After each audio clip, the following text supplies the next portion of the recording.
Alexis, and I'm here doing Aquarium's food prep. And I'm also going to talk to you about some seafood watch stuff. So right now I am preparing food for tomorrow's fish.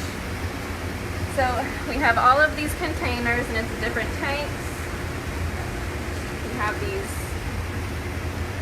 boxes, which is more tanks. So tomorrow is a big feeding day. We're feeding almost everyone. And I am almost done preparing their diets. One diet that I have not started is the sharks container. And I would like your input as to what you think the sharks should get tomorrow. We have some herring. This is a whole herring, some squid, shrimp, capelin. So if you want them to get anything special tomorrow, just let us know and I'll put it in there.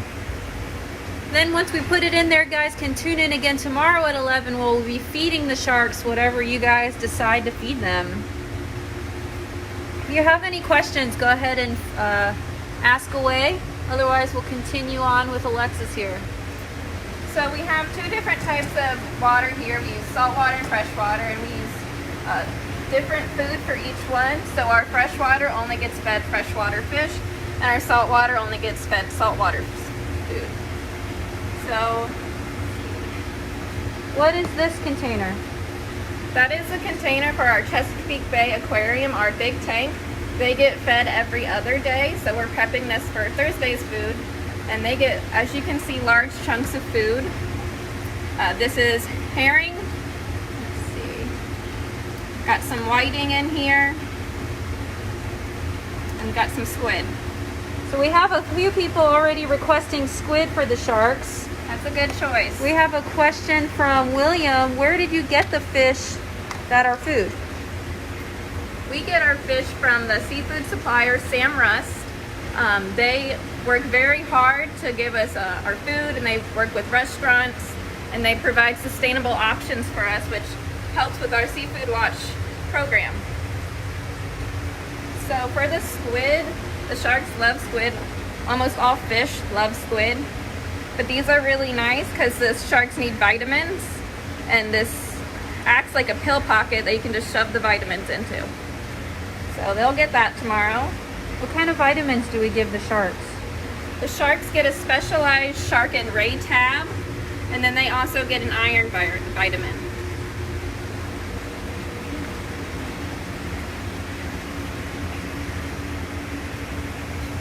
So this is our Seafood Watch area. Seafood Watch was a program created by Monterey Bay Aquarium, and they do a bunch of research, and they tell you what is a good choice for seafood and what is a bad choice for seafood regarding its sustainability. And sustainable seafood is seafood from sources, whether fished or farmed, that can maintain or increase production without jeopardizing the structure and function of affected ecosystems. So we try our best to feed our fish the green or the yellow, best choice or good alternatives. And there's also another rating that they have not put on there. It's called Eco Certification. And that just means it has this label, which is MSC. So if you see this label, you have good seafood options, is that right? Yes. So like this box of halibut, you know it's a good choice because it has this mark. You don't need to go and do your research and read where it's from, how it was caught. So they do all the hard work for you, and it's easier to buy. We have a question from Angela. Do any of the fish get live food? Yes. So once a week we order some live feeder fish that we feed mostly to our freshwater systems. It encourages natural behavior, it's enrichment, and they're being fed. And some of our animals are picky and will only eat live prey. What's this here? So that is called a little neck clam. And we feed those out whole to our sea stars, whelks, as enrichment. And then we also have Clam strips. Clam strips, which is just the meat inside of the clam that we can feed out. So clams are actually considered a best choice seafood. The clams we get are farmed. Farmed does not always necessarily mean the food is bad. Shellfish farming is actually one of the best choices. because there's not very many environmental impacts of shellfish farming. We had another question based on our food prep over here. Who gets the food from the tray in the back? I'm assuming this tray here. A lot of tanks get this food, so I'll flip this down and it'll show you which tanks get what. So this is our upstairs feeding box. All of these tanks are upstairs. And then you go around in the mornings and you feed them out to all these different tanks. And underneath of this is our downstairs box. This is mostly behind the scenes tanks that we do not have on exhibit. There are quarantine tanks. How often do these two boxes get fed? Both boxes get fed about every other day. Some tanks get fed every single day, and that's what today's feeding was our daily box, which are the fish that get fed every single day. Do y'all have any more requests for the sharks' food? I'm gonna cut them up some herring, because they love herring. They honestly love everything. Let's give them some of this. What is that? That is capelin. It is a small fish. It's not that I know of you really use for human food. It's mostly used for animal food. This is capelin. They are caught off of the coast of Canada, our fish, and they are great for the shark's food. You can also use the capelin to put their pills in as well. Angela's asking, what are the quarantine tanks? The quarantine tanks are the tanks that we have behind the scenes. We use them as holding or quarantine, which is like what we're all in right now. They sit in a tank and we see how healthy they are. Do they show any signs of disease? And when they are cleared, they can go on exhibit.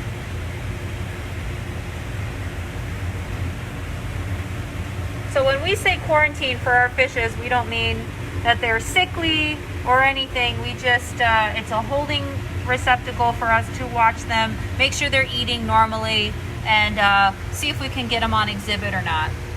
We have a question from Courtney. How do you determine who gets fed every day versus every other day? Typically, the smaller fish will be fed every day because they're juveniles, they're growing, they need the constant nutrition. It's typically when they get bigger and older that they get moved to every other day because they don't need as much because they're not growing as fast anymore. Can sharks have shrimp? Yes. I think there's a shrimp over there. Who gets the food in the metal bowl? And I'm assuming you mean this colander bowl. This is just set aside for us to pick through and use to cut up into these other food. So actually everyone can get that food. So some seafood watch points I wanted to make. They have a great app, so if you're ever out and about and you're not sure whether the seafood you want to buy is sustainable or not, they have a wonderful app where you just type in the type of seafood you want to eat, whether it's shrimp, tuna, flounder, and it'll pop up with its recommendations. It's really handy dandy. We also, at the museum, have these seafood watch cards that are foldable, so you can keep them in your pocket, keep them in your purse. Got a question? Yeah, where do we get the brine shrimp for the seahorses? That comes from a bait shop called Wilcox. They give us live food that we can feed out, so our live brine shrimp or our live feeder fish. We have another question. Can fish get obese, and what are the downsides? Or do they just grow forever? And I can answer that one. Fish can get obese, so we do monitor their feeding as much as we can.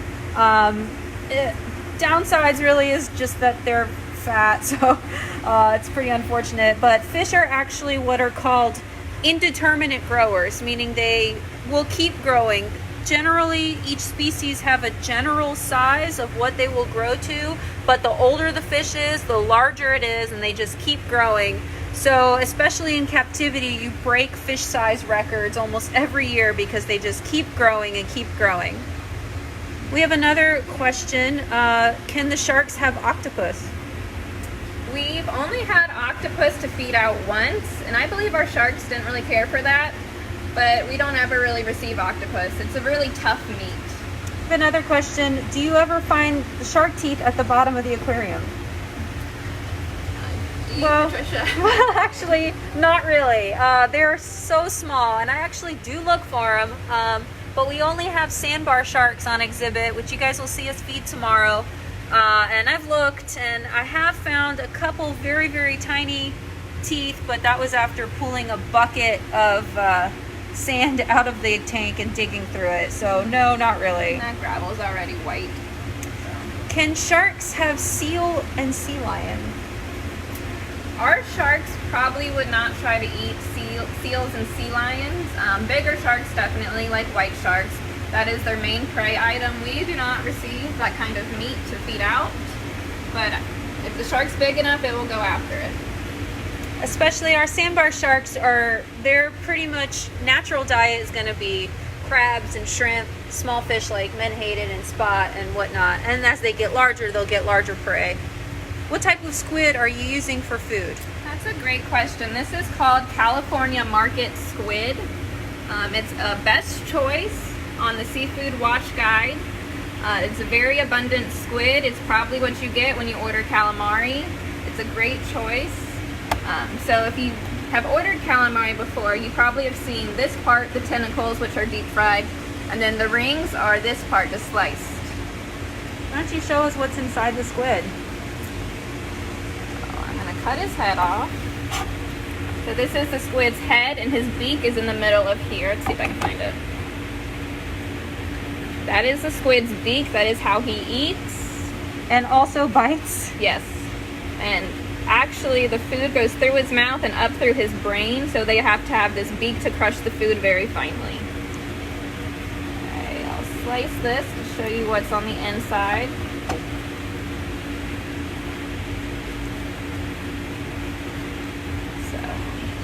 There is this, it feels exactly like plastic. Is this their pen? Yes, that's their pen. It's kind of like their spine, even though they don't really have a spine. Squid are invertebrates, but this is the closest to it. It's called a pen. It just feels like a hard piece of plastic. And squid will actually shoot out ink, and then ink is held in their pen. Throw this away, it's not very good for fish. And that is its insides. So this down here is actually the reproductive portion. It is sometimes gooey egg. This looks like it's going to be a male spermatophore. And then the rest is, your guess is as good as ours. We have a question from Mark. How do y'all monitor reproduction, or is it not monitored for certain types of fish you have? We monitor our species survival plan animals, which is the seahorses. We encourage them to reproduce since they're endangered. We don't get too much reproduction. Some fish try, and some fish have succeeded. Our burrfish have succeeded a few times, but other than that, we don't get too much reproduction. We do get some reproduction in our freshwater stream exhibit, and actually on accident in our touch tank exhibit. What are the sharks' favorite food from Elias, age 9? Our sharks are not picky. They love everything and anything, but once upon a time, one of our sharks were being very picky and would only eat sushi grade tuna. That went on for about 2 months. She was being very picky. How do sharks sleep at night? Sharks do not actually sleep. So our sharks have to swim constantly to receive water flowing over their gills to pick up oxygen, whereas some sharks, like a nurse shark, can lay on the bottom and physically pump oxygen through its gills, but they do not actually sleep. What do you feed your hellbender? I do not know. Yeah, we don't feed our hellbender. That is set aside for our herpetology staff. So Courtney, if you're watching, you can answer that one in the comments. But I believe they get some kind of worms and bugs and whatnot, whatever they would naturally feed on. So we're going to go ahead and wrap it up for today. Thank you guys so much for joining us in our Earth Day celebration all week long. Tomorrow is actually Earth Day, and it's the 50th anniversary of Earth Day. So tomorrow we'll be feeding the sharks in the morning. Join us again this afternoon at 2:30 when we'll be feeding our lionfish and talking about some invasive creatures. Thanks for watching, and we'll see you guys next time.